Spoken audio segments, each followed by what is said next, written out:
तो यहाँ पर बांग्लादेश ने रोमांचक जीत दर्ज कर ली है और मेहंदी हसन ने भारत के मुंह से जीत को छीन लिया है। जहाँ भारत को एक समय लग रहा था कि भारत ये मैच आसानी से लगभग 20-22 रनों से जीत जाएगी, और उस मैच को यहाँ पर मेहंदी हसन ने अपने बल्लेबाजी के दम पे भारत से जीत छीन ली है। और क्या ज़बरदस्त बल्लेबाजी करी उन्होंने।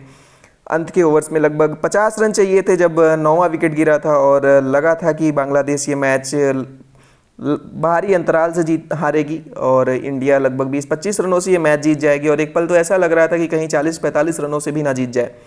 लेकिन जिस तरीके से फिर वहाँ से जैसे 9वां विकेट गिरा उसके बाद से जो रुख अपनाया यहाँ पर मेहंदी हसन ने, और जिस तरीके की बल्लेबाजी उन्होंने करी है, काबिल तारीफ़ रही है। जो अटैक किया उन्होंने, 2 छक्के कुलदीप सेन पे लगाए।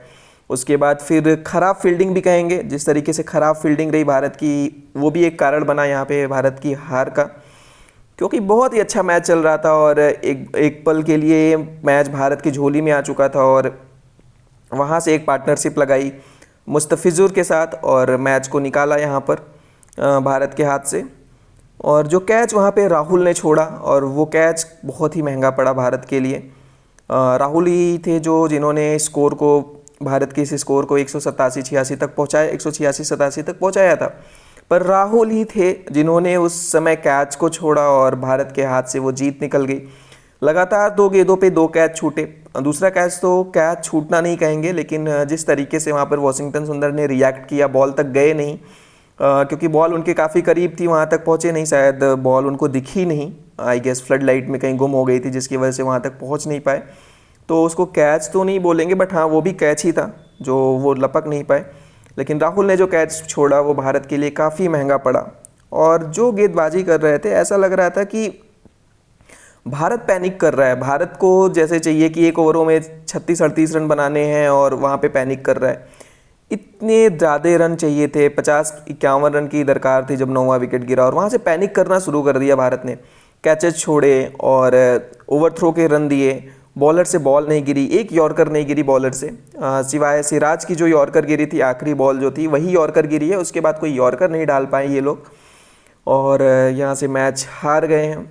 तो इस समय 186 रन बनाई थी भारत। उस समय भारत को किसी ने क्रेडिट नहीं दिया था कि भारत ये मैच जीतेगा, लेकिन भारत जिस तरीके से यह लड़ा वो काबिल तारीफ़ था। लेकिन एक समय के लिए भारत आ चुका था मैच में बन चुका था, भारत मैच अपने मुट्ठी में कर चुका था। लेकिन वहाँ से फिर से मेहंदी हसन आए और मैच को भारत की झोली से छीन के ले गए, जीत के जबड़ों से छीन के ले गए यहाँ पर मैच मेहंदी हसन बांग्लादेश के लिए।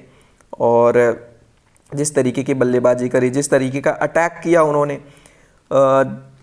पहले 6-7 गेंदों 8 गेंदों में उन्होंने कुछ भी स्कोर नहीं किया था। उसके बाद जब पहला छक्का उन्होंने लगाया, उसके बाद तो जैसे ऐसा लगा कि उनके बल्ले पे जो भी बॉल लग रही है सब गैप में ही जा रही है। इवन मिस टाइम भी, कुछ मिस टाइम पॉइंट और थर्ड मैन के ऊपर से निकल गए, कुछ पीछे की तरफ निकल गए और कुछ सामने निकल गए, कुछ मिसफील्ड्स भी रहीं जिसकी वजह से हारा मैच भारत।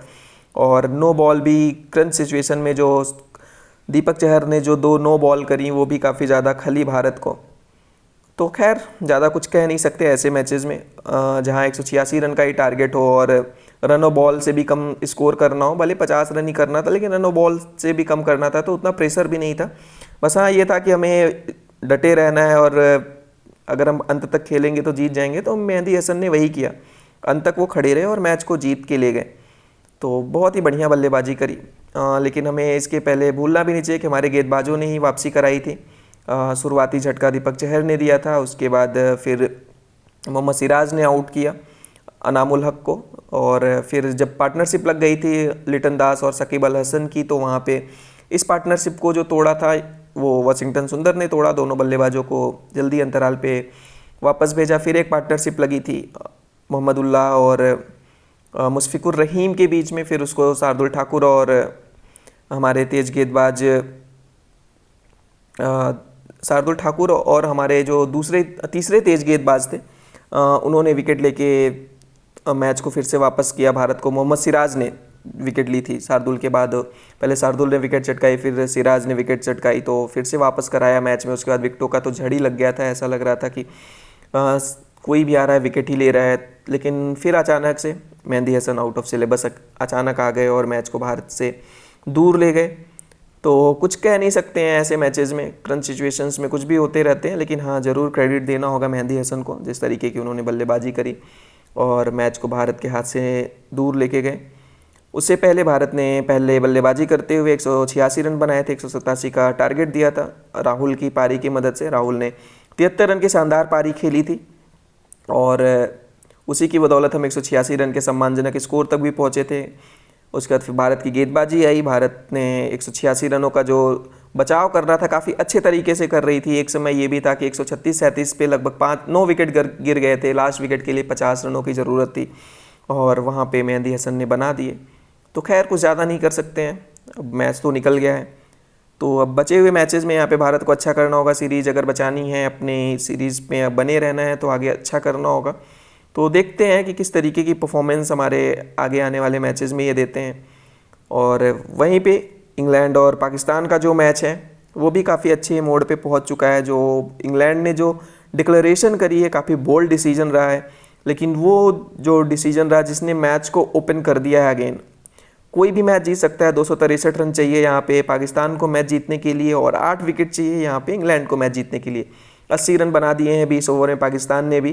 तो रन रेट जिस तरीके का चल रहा है तो रन रेट इशू नहीं होगा। इतने कल 97 ओवर का लगभग मैच होना है, तो लाइट्स का अगर कितना भी इशू कर ले तो 80 ओवर का तो कल मैच होना ही होना है। तो ओवर सफिशिएंट होंगे, वहाँ पाकिस्तान की भी जीत का चांस है और इंग्लैंड का भी जीत का चांस है और हम उम्मीद करते हैं कि कोई ना कोई रिजल्ट ज़रूर आएगा। ड्रॉ तो नहीं होना चाहिए क्योंकि पाकिस्तान भी जीत के लिए जाएगा और इंग्लैंड भी जीत के लिए जाएगा, तो कोई एक टीम जीतेगी। और बहुत ही ख़राब अगर रहा तब भी हो सकता है कि यहाँ पे ड्रॉ हो पाए। बहुत ही ख़राब कुछ ऐसे कंडीशन हो जाए कि पाकिस्तान के 3-4 विकेट जल्दी गिर जाए और फिर उन्हें इससे बचाव के लिए खेलना पड़े और उसमें से कोई एक बल्लेबाज खड़ा हो जाए और मैच को बचा ले जाए। अदरवाइज इधर पाकिस्तान जीतेगा या इंग्लैंड जीतेगा मेरे हिसाब से। तो अभी भी इंग्लैंड फेवरेट है, लेकिन इस मैच में कुछ कहा नहीं जा सकता है। और वहीं जो तीसरा टेस्ट वेस्ट इंडीज़ और ऑस्ट्रेलिया के बीच में खेला जा रहा था, तीसरा मैच, वो ऑस्ट्रेलिया ने काफ़ी कन्विंसिंगली जीत लिया है और वेस्ट इंडीज़ को ऑल आउट कर दिया। दूसरे सेशन में, सुबह के दूसरे सेशन में वेस्ट इंडीज़ को ऑल आउट किया और मैच को जीता। रोस्टन चेज ने हालांकि मैच में थोड़ा बहुत जान फूकी थी, थोड़ा बहुत अच्छे शॉट्स लगाए, बैटिंग अच्छी करी, लेकिन उतना काफ़ी नहीं हुआ क्योंकि क्रैग ब्रैथवेट जब आउट हुए उसके बाद विकेटों की झड़ी लगी। फिर रोस्टन चेज ने थोड़ा बहुत संभाला मैच को, लेकिन वो सफिशिएंट नहीं हो पाया और वो मैच हार गए। तो जिस तरीके से वर्ल्ड क्रिकेट में इस समय मैचेस चल रहे हैं, काफ़ी इंटरेस्टिंग चल रहा है, चीज़ें काफ़ी सही तरीके से हो रही हैं। तो दर्शकों को बहुत ही ज़्यादा मज़ा आ रहा है। तो आप लोग हमारे साथ जुड़े रहिए, बने रहिए, हर एक अपडेट आप तक पहुंचाते रहेंगे। धन्यवाद।